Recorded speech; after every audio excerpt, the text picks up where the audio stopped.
Depuis août 2008, le service minimum doit être mis en place en cas de grève dans l'éducation nationale. L'appel à la grève est lancé pour jeudi, de la maternelle à l'université. Or, à Tours comme à Strasbourg ou encore Paris, ce service d'accueil n'est pas assuré.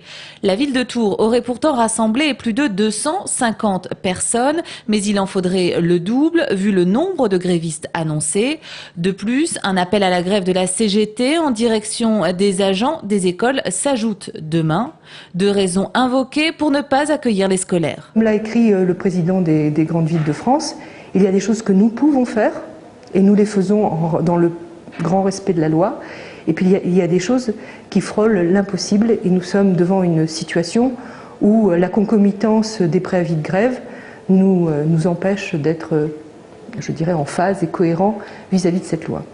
Pour la CGT, le débrayage de jeudi de l'ensemble des employés de l'éducation nationale est nécessaire. Il ne s'agit pas de prendre les parents en otage, mais d'alerter l'opinion publique sur la situation de l'enseignement en France et de lutter plus largement pour la préservation du droit de grève. Sarkozy prétend être à l'écoute des parents au travers de sa loi sur le service minimum, mais en réalité c'est une loi anti-grève et si on le laisse faire, hier c'était la remise en cause du droit de grève à la SNCF, aujourd'hui c'est les enseignants et demain ça sera tous les fonctionnaires, voire tous les salariés.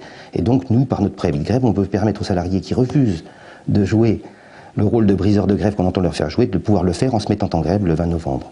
À Amboise, pas de service minimum non plus, même si dans cette commune, ce sont des questions de sécurité et d'encadrement qui ont été avancées par le maire. Je lis pas dans le mar de café et je veux pas d'un claquement de doigts d'un seul coup. Recruter comme ça, d'emblée, des gens compétents, formés, au-dessus de tout soupçon, à qui on peut confier des enfants sans aucun problème. Non, moi je me refuse à rentrer dans un jeu aussi périlleux. De nombreux élèves n'auront donc pas classe exceptionnellement ce jeudi.